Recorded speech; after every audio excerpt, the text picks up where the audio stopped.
Hey guys, just want to say a big thank you for everyone that showed up to our Emergence 2021 online masterclass this past week. It was an amazing event. I appreciate you guys asking lots of questions. I appreciate all of the kind words, and I know that you got tons of value out of it. If for some reason you were just hearing this now and you did not get a chance to see it, don't worry. The recordings are going to be left up until the end of February. Make sure you register for the event to have the recordings sent straight to you. You can do so over at www.tier1trading.com or click the link in the show notes below. A lot of people think that credit cards are evil and that the more credit cards you have, the worse your situation will be. What if I told you the problem isn't your credit card, but the problem lies with you?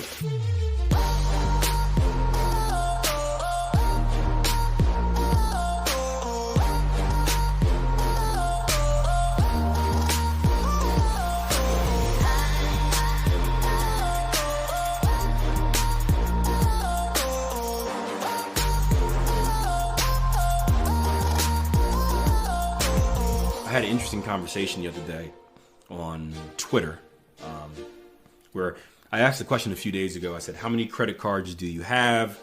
0, 1, I think 2 to 3, plus 3.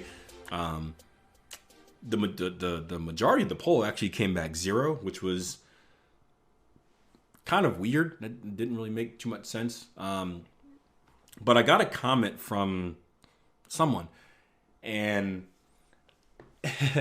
and she was saying that she advises, and this is kind of the root of the problem, right? She's like, she advises that no one has more than one credit card, because if you have more than one credit card, you're going to put yourself into more debt. Now, is that true? And I understood where she was coming from, but I disagreed on the principles, and I think this is the problem, that we don't look at the underlying. We don't look at the underlying problem. We look at the surface problem, right? The problem, yeah, the based on how the majority use credit, yeah. But here's the thing, right? And that's what I said. I agree on her with that. But the problem isn't. I didn't want her to shift. The problem shouldn't be thought of as credit cards. Credit cards aren't bad, and I think this is where this is the whole myth that money is evil, right? If you grow up thinking, and many people do this, if you grow up thinking credit cards are bad, that's a problem. If you grow up thinking all debt is bad, that's a problem, right? Right? How many of you guys, I mean, there's probably a bunch of you that has been brought up like, oh, never take out a loan. Never take out a loan. It's bad, right? No, loans can be tremendous. I'm looking to take another loan right now for our real estate company, right? It's all about how you use them, right? So having, and my response was, I said, well, credit cards aren't the problem. It's the problem is financial responsibility, right? Because if you aren't financially responsible, you're going to wreck one credit card, you're going to wreck 2 credit cards, you're going to wreck 4 credit cards. You're just going to pile up debt no matter what. If you are financially responsible, you can have 8 credit cards and you'll be perfectly fine, right? We have multiple credit cards in this house, right? And there was another comment I think someone had 4, and he said that he actually uses them for the rewards and whatnot.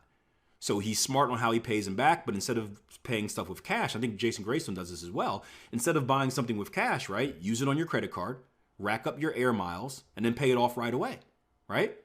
Now, if you have multiple credit cards, you have one for air miles, you have one for hotel miles, one for rewards, right? That's not a bad thing. Essentially, you're making free money if you're smart on the back end, right? We have one for, you can even use it for kind of, I'm trying to think of the word right now, not budgeting, but like we use it for different parts of our life, right? I have a personal credit card. We have a credit card that I use for personal stuff. So when I buy cameras and mics and dumb stuff like that, boom, credit card. We have one that we use for the house. That way we can kind of split our expenses up.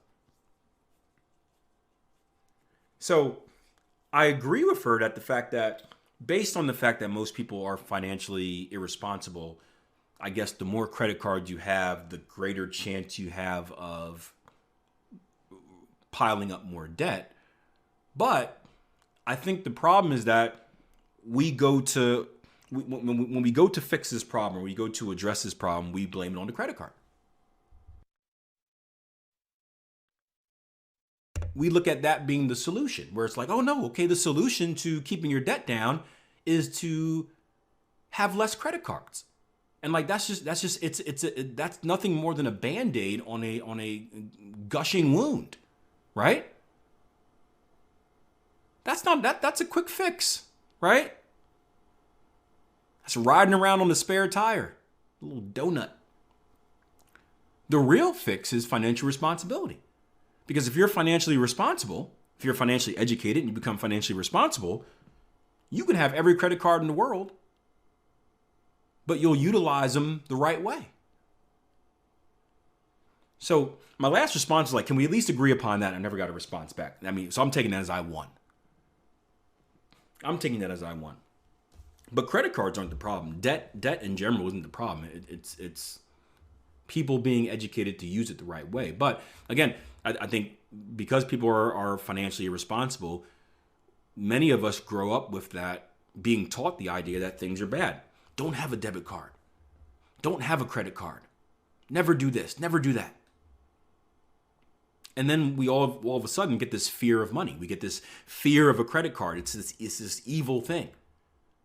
Debt is this evil thing, right? A loan is this evil thing. A house is this evil thing. That's kind of the new wave of thinking now, is that houses are evil. It's funny how everything has switched completely, where it used to be like you grow up and you buy a house, that's what you're supposed to do.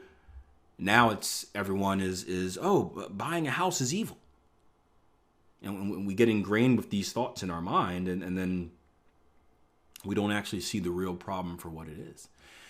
It said, I have a full balance direct debit, so the credit clears automatically with no interest every month. Boom, there you go.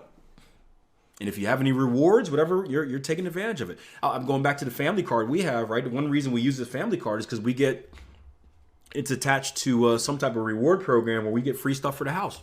Or not free stuff for the house, but you get points. So my coffee maker, my rice cooker, my vegetable peeler, some other gadgets that I bought off impulse that, because we had points and I don't actually use, right? All those were bought off those rewards. That was money we were going to spend anyway. I see that as a benefit.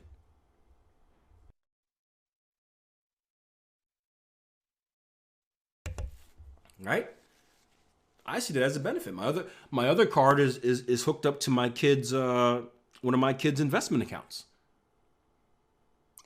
where it rounds up to the next dollar. Whenever I spend something, whatever change is there, it's put into his investment account.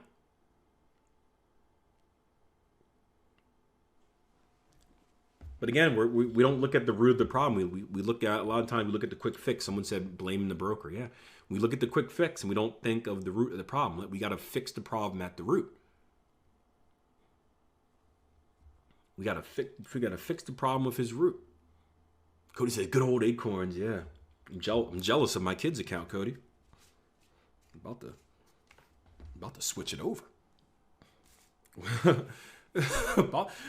we got started with his account. We had another account. We had the what's it called? It's a 509, the college one, whatever it is. But 509, 529, one of those numbers. But I got him in an Acorns account as well, right during the pandemic, and he's been doing pretty well. He's been doing pretty. He doesn't know it though, so maybe I'll just never tell him. I'll never tell him and just switch it over. But yeah, I'm a little bit jealous of him. He started with a fresh slate. He got started as we rebounded from the dip, and instead of like my investment accounts where I had to stomach the dip and then kind of reload back up. But yeah, we look for the easy fix. So again, I'm not disagreeing with her. I think that if you know you are financially irresponsible, don't put yourself in a position to be that way, to be more, right? If you know that you can't handle debt well, don't have 4 credit cards, right? That's like if you know you're in a diet, right? Don't go down the sweet stuff aisle in the supermarket. I'm not on a diet, but I yell at my wife all the time about that, where I'm like, I'm like, stop. She like, we were making cakes and all this stuff, and she just made like Cinnabon rolls this morning. I'm like, stop making that stuff. I'm gonna eat it. She's like, well, you don't have to eat it. I'm like, no, I do. If it's here, I have to eat it. I'm not responsible. I'm gonna eat it, and I'm gonna eat all of it as quickly as possible. That way, it's gone. I don't have any more temptation. That's kind of how I get down, right? If it's here, I will eat it. So then I will eat it as quickly as possible. So it's not here, because if it's not here, I don't get tempted.